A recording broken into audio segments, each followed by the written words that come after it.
Welcome aboard, it's Captain G with Operation Drago 4.4, the correct one this time. U.S. Global Command. The White House. In an address to the nation last night on the growing threat of communism around the world and here in the Americas, the President congratulated the UNITA fighters who forced the withdrawal of the elite Soviet airborne and fighter units stationed in Angola. He praised NATO's war on terror and cited NATO's recent liberation of Cyprus, as well as the U.S. liberation of Grenada 2 years ago, as examples of actions forced upon Western democracies in this global fight against communism. But the bulk of his address was spent outlining the reasons behind the new war the U.S. was initiating in Latin America. All right, moving to the planning phase, escalation. So there's a lot of escalation, again, as the Soviets turn up the temperature in the Cold War. So let's go over here to the IPP chart to track the escalation. So the U.S. was sitting here at 25 and NATO at 16. And then the Soviets sent 7 naval units, the submarine does count, through the Straits of Marmara and into the Mediterranean. So NATO goes up 2 for each naval unit. So that's 14. So 16 and 14 takes them to 30. And the U.S. sitting here at 25 goes up 7, 1 per each naval unit. So from 25 to 32. That was before this turn started. And now we add our basic intelligence from 32 to 39. Checking the U.S. DEFCON levels. As with NATO last time, the U.S. is sitting here with 32 IPP. So we've elevated our status to DEFCON 3. And like NATO, this level allows the U.S. to declare war on one minor faction per turn at DEFCON 3. Cannot declare war yet on a major faction, but we can on a minor. All right, so that is the escalation, DEFCON 3. Next up is technology. So let me slide you to the right and let you see the battle box, which will come in handy here shortly. All right, the U.S. still has 4 tech dice. We're going for 3 technologies. We achieved a couple last time, so we're changing up a little bit. Technology 4 with the red dice, red, white, and blue. Red is advanced SLBMs. We're at stage 2, going for stage 3. White is technology 9, that is advanced air superiority fighters. We're at stage 2. We start at stage 2 there, and we're trying to go to stage 3. Technology 11 is an old familiar friend. This is advanced sonar. The U.S. is at stage 3, and we want to complete it, so we're rolling 2 dice. Let's try to get this completion and get this tech into play. All right. Looking for those high numbers. All right, mixed results. So no on the advanced SLBMs. We got a 7 with the white dice, which is sufficient for that technology, so good deal. And then we got a pair of 10s, a little overkill, but as long as one of them was a 10, we'll take it. So going back to our technology chart, advanced air superiority fighter from 2 to 3, and advanced sonar from 3 to 4. So we've completed advanced sonar. Now, what does advanced sonar do, Captain G? Many of you might ask who haven't seen the beta rules yet. In addition to allowing you to detect submarines with caterpillar drive, it also gives the frigates the opportunity, the technology to also detect and engage submarines and to pair with ASW aircraft. And that is key. All All right, so next up, and where did I place you? I'm going to slide you where I have some room because I need room here. We got a lot to do today. Let's pull up our purchases. We walked into this turn with, let's see what we have here, 26 IPP cash on hand. That was the one we'd saved and the 25 we'd earned. And we are purchasing, we're upgrading an airbase for 6. We are sending via military aid and arms sales a frigate to Pakistan. Frigates cost 3, but the Pakistanis will pay 2. So it costs the U.S. taxpayers only 1. We are buying a destroyer for the U.S. Navy. We're also finishing the cruiser that's on the build chart. That's in stage 2. So we're going to finish that. That costs 4. And we're also building a frigate that costs 3. So that's 7 for the 2 of them. And then the last 6, 2 light infantry units. So that is the U.S. purchase this turn, saving nothing. Combat moves. So let's take this out of the way for now. And let's get into combat. So, as the president outlined to the American people, the spread of communism in the Caribbean and in Latin America cannot be tolerated. The U.S. is launching an Operation Ortsec, which I think is Castro backwards, which was the original 1962 plan to invade Cuba. But we're going to do that now. So we've established this U.S. Southern Command Task Force to capture all of the units that we are using in this invasion. So this is the movement phase. This amphibious assault ship will embark this attack helicopter and move from A24-1 to A29. We'll embark 2 Marines, and then we will move, that's 1, 2, 3. We're going to invade from A33. We're going to offload the 2 Marines, as well as the attack helicopter on the northwest corner of the island. And then the 82nd and 101st Airborne will send 3 battalions from the air bases in the southeast and the Gulf states at various points along the island. So that's 3 Airborne joining the Marines. The F-15 squadron based here in the southwest will fly 1, 2 to provide air superiority cover against the Cuban MiG-21s. The US F-16 will fly 1, 2, also in an air superiority mission. The Air Force B-52 in South Dakota will leave its bases loaded to go with bombs. B-52s have a range of 12 plus the 1 in the they get from the major air base, so that's 13. So plenty of fuel. 1, 2, 3, 4, and they're going to carpet bomb. They are not firing cruise missiles. They're going to carpet bomb the Cubans. All right. The 2 naval attack bombers at Norfolk Naval Air Station will move 1, 2, and they will both conduct their attacks. The A-10 and the stealth fighter are not participating. They've been tasked with other missions from the Pentagon. All right, so that is the attack force for U.S. Southern Command moving into Cuba. That's attack number 1.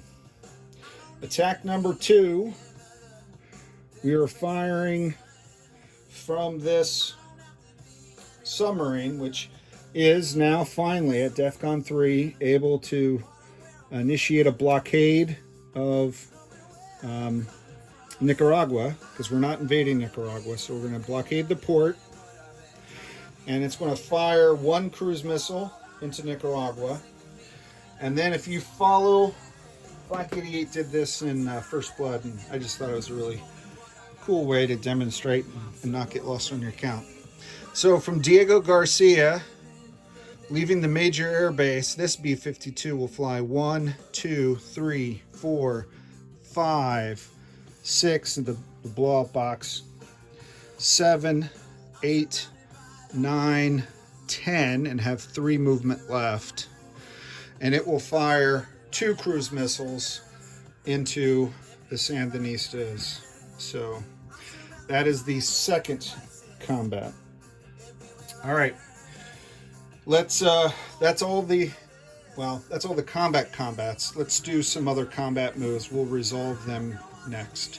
So on camera, you can see this naval fighter is conducting air superiority based out of the Azores. It's going to shift its basing and move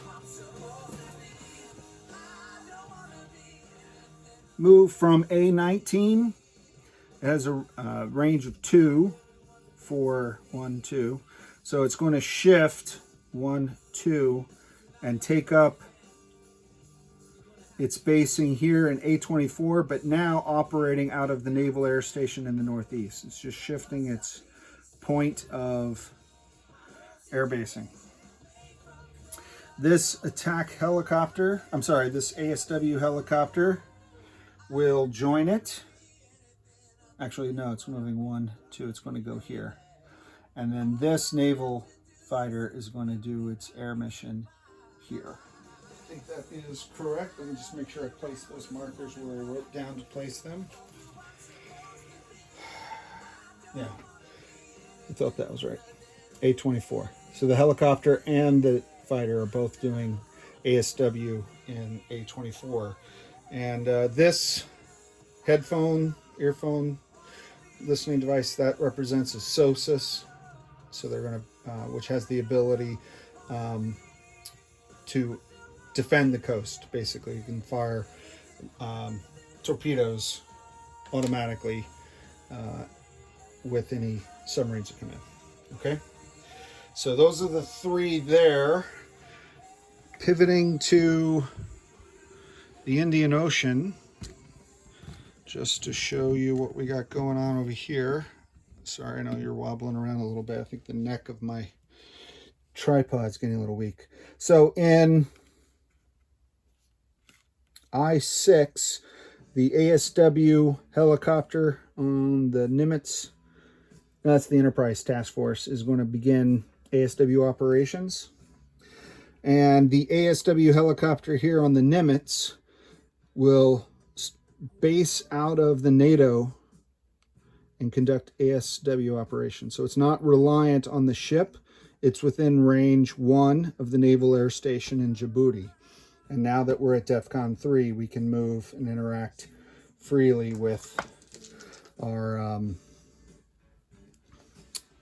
European allies. So that is all 5 of the ASW, 1, 2, 3, 4, 5, and the 2 attacks. Okay, so let's resolve the attacks. Let's do the 3 cruise missiles, the 1 from the submarine and the 2 from the B-52. So 3 cruise missiles that hit on a 5 or more in Nicaragua.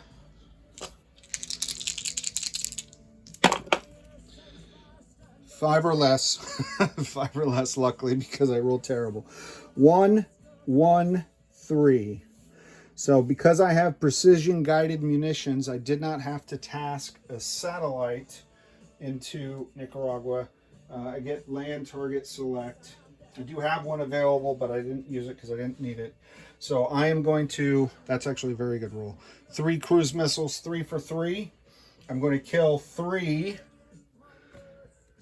of the Cuban or the Sandinista SAMs. So 1, 2, 3. Leaves him just 1 there. All right. Now let's go to combat in Cuba. And I've set it up on the battle board, but I'm realizing now I did not do the dice. So I'll roll it in order. So there is no first strike, but there is air superiority battles. You can see the whole board. Yes. So Fidel decided to send his fighter up in an air superiority mission. So the first round, I'm going to make the communist fighter a 6 because it's red. So he'll roll, and the F-15 air superiority fighter and the Air Force F-16. So the F-16 I will make green, and I'll use yellow as the air superiority fighter since their tipping is yellow. Okay, so I'm going to roll the air superiority battle. U.S. at 5, U.S. at 6, and the Cubans at 6. All right, so I see an 11 for Cuba. That's a miss. A 12 for the F-16, and a 2 for the F-15. So the MiG, that's 1 air superiority hit. I'll just put that there under air superiority hit. Is 1. There's only 1, so I'm just going to put the dice there. Okay, now let's try to do the land. There are 3 communist infantry, so 3 red die at 4s.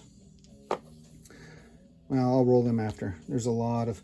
Let's do the B-52s. I have 5 B-52 at 2. So 5 at 2. This is carpet bombing on the B-52.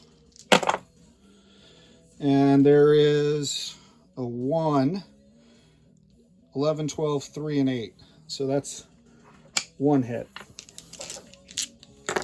All right, now I have 3 airborne who are dropping in at a 3. So I'll drop those 3 next.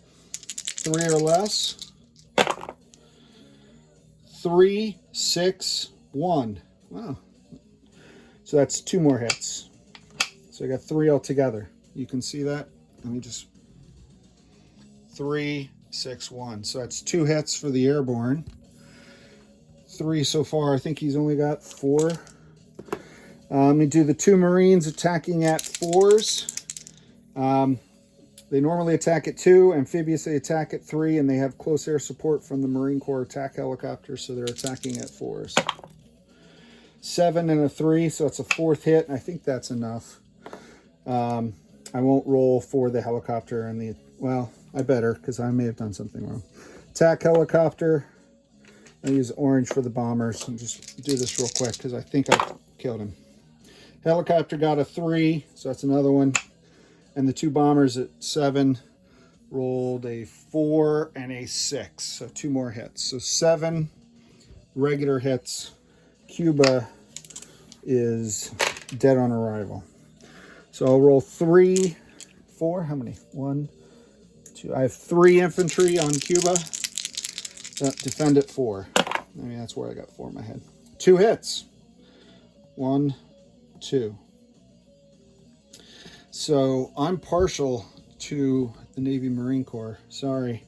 So I'll take these as airborne hits. Although I probably makes more sense to leave the airborne. They're more mobile, but they cost the same and I can replace them the same. So that's it. So with the loss of 2 airborne, Cuba's wiped out. Now let's go back. So that completes the battle. All right, let's go back over here. All right, we got you there so you can see. Good. All right, so I'll take off 2 airborne, sadly. That was a pretty good roll there, Cuba. And we wipe out all of the Cuban forces. We put a U.S. roundel on Cuba. Cuba is worth 2. So I'm going to locate the U.S. Southern Command Task Force right there. And now let's go over to the tracker. Because we're counting up toward DEFCON 2 and full industrial production, I'm not going to add the 2 to this. I'm going to have a separate, so I'll use the U.S. Pacific Command as my separate. So that's +2 for the U.S. Outstanding. All right, let me get you here. I'm going to do some non-combat next. So, all right, so that completes the combat moves. Correct, all the ASWs in the 2 battles. So non-combat. From the Nimitz Task Force, I had this marker on here in case I didn't get that technology. I was going to leave the destroyer, but I did get the technology, so I'm going to move the entire task force from I-14, 1 to I-5, 2 to M8, and 3 to M7. So we're going to wave to our NATO allies as we pull up alongside. So that puts this fleet, and I'm not going to move it in the med now. I don't know where I would put it. So, and I'll do a recap at the end for my friend Flak 88. So that is, I think, the only thing in that corner of the world. As I work my way back, the little frigate down here is going to move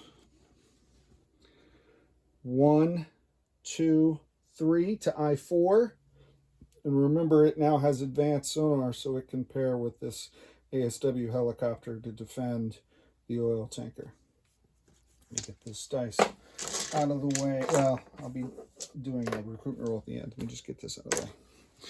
All right, now let's pull back over here where I think you'll be able to see some more.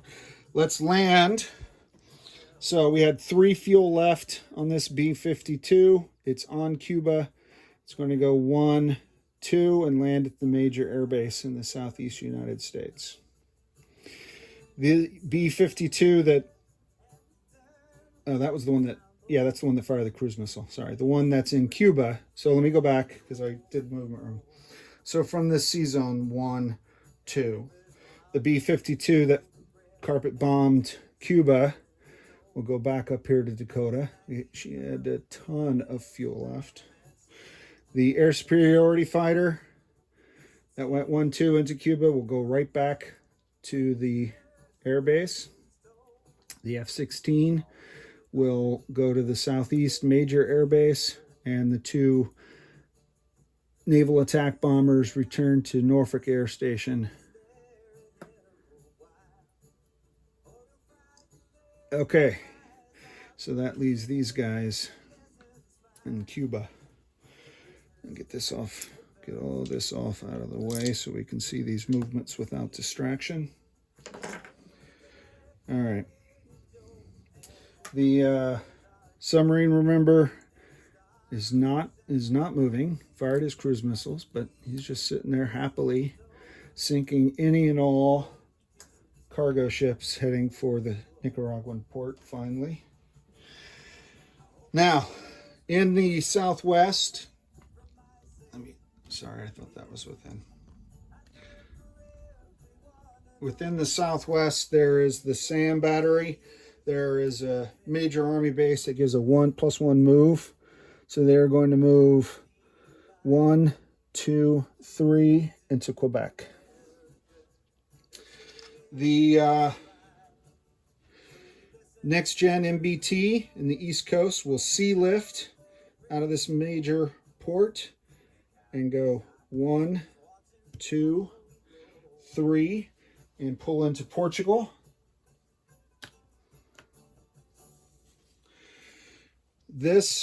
So that uses one of those capacities, and that uses that entire capacity. This MBT will just move up into, we'll move up here into Canada to avoid going to the Azores, where the commies have a sub. And that MBT will stay right where he is for now. Okay. Our next gen MBTs. Let's see. Sea lift did those. Airlift. All right, let's bounce around because it's airlift. We're not tied to. All right, from the air base in Afghanistan, we will airlift these pro-Western Mujahideen fighters into the airbase in Marmara. They can help defend some of their allies and brothers there. The 2 light infantry in the U.S. here and here will both get into their air bases and airlift to Europe. Let me see if I can move you up here slightly. Okay, so I'm going to drop 1 in with the British Army of the Rhine in Rhineland at that major air base. So that adds them to this task force. And the second will, let me just confirm, I have an air base on Iceland. So that will give me 2 light infantry and a fighter defending the Icelandic SOSUS station. Okay. Air redeploy. So back down a little bit. Are you right on the edge? Yeah. Okay. Let's see. So I have the A-10. I can air redeploy also to Rhineland. So that gives me 2 A-10s in Germany. And the stealth fighter will air redeploy to Rhineland as well. So stealth fighter, Rhineland, did the Nimitz, did the FFG. That is all of the U.S. non-combat. All right. So let's bring out the place units. We'll go to end phase. Place units. All right, so let me do that so you can see where. So this cruiser is going in port at this major shipyard in the, where is that, Philadelphia district. I'm going to place the destroyer out of this minor shipyard in Louisiana, right here with the ASF, and the frigate will be built and stay in port with the cruiser. Okay, so they're placed. The 2 light infantry will replace the light infantry in the Midwest who are airlifted, so they'll go right back, 1 to Central U.S., 1 to the Great Lakes. Wow, somebody laments poor Nicaragua in the background, if you can hear that. The airbase upgrade will go to the minor airbase in the Gulf states, will now become a major airbase. And the frigate military will start from this minor shipyard in the southeast. We'll transit south and back up north and appear right here next to the diesel electric submarine in order to defend Pakistan and its naval rights from that Soviet destroyer that's threatening it. All right, so that leaves only the recruitment role. I should have left you over there. Apologize. So I'll just hand carry you now. Since it's shaky cam the whole turn. 2 or less. 5. I don't know why India that needs a 5 is rolling 2 and Pakistan that needs a 2 is rolling 5. It just doesn't seem right to me. All right, let's go back to collect income. So the U.S. from a escalation standpoint, we had no IPP remaining. That is for the frigate. We get 39. So that is 39 right here. That is their income. And then having liberated Cuba, we get 2 more for Cuba. So the U.S. cash on hand next turn should be a 41 IPP, and I just crashed it, but that's 41 IPP. So I will do a recap status of forces here at the very end for Flak 88. But for anyone else who just wanted to see the turns, thank you for joining us. I think the tensions are building up. The latest CIA estimates are that we'll be at war the next time the U.S. Global Command goes, in a global war. But we'll find out soon. This is Captain G, over and out. All right, Flak 88. Let's go to the med.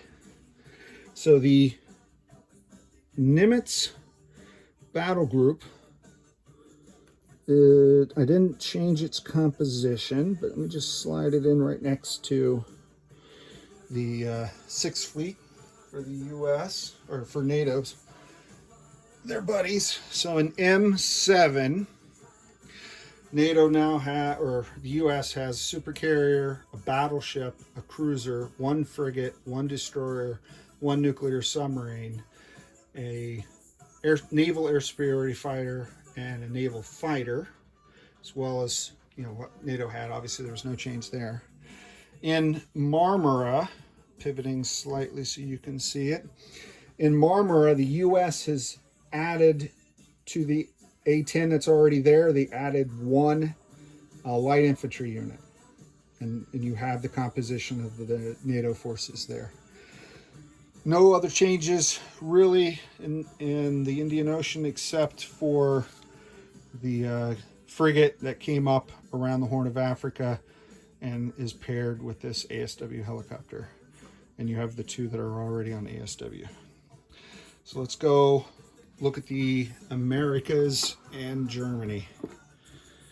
Okay, so in Cuba, U.S. Southern Command consists of 2 Marine Corps units, 1 airborne, 1 attack helicopter on Cuba. In A-33, we have a destroyer, an ASF, and a naval fighter on ASW patrol with the SOSUS zone. Still have the submarine in A-36. In Gulf states, just 1 air superiority fighter. In the southeast, I've got 1 fighter, 2 naval attack bombers, 1 strategic bomber, 1 next-gen MBT. In central U.S., 1 light infantry. In the Gulf states, 1 light infantry and a B-52 strategic bomber. In the northeast, off that naval air station, I have conducting ASW operations, both the naval fighter and naval helicopter, ASW helicopter. And import at the major shipyard, I have a cruiser and a frigate. And I forgot to mention Gulf States is where I upgraded. Gulf States is where I upgraded the minor to a major air base. And then changes in Europe. I took the naval fighter off ASW here, and that's what slid over. I added 1 light infantry to the defense of Iceland. And in the British Army of the Rhine, so in Rhineland, I now have 2 A-10s, 1 stealth fighter, and a light infantry. And in Quebec, there is a next-gen MBT and a SAM battery that are doing operations with the Canadian. It's part of a NORAD exercise. Pay no attention to it. About the risks of polar bears. So I think that completes everything. This is Captain G signing off. Over and out.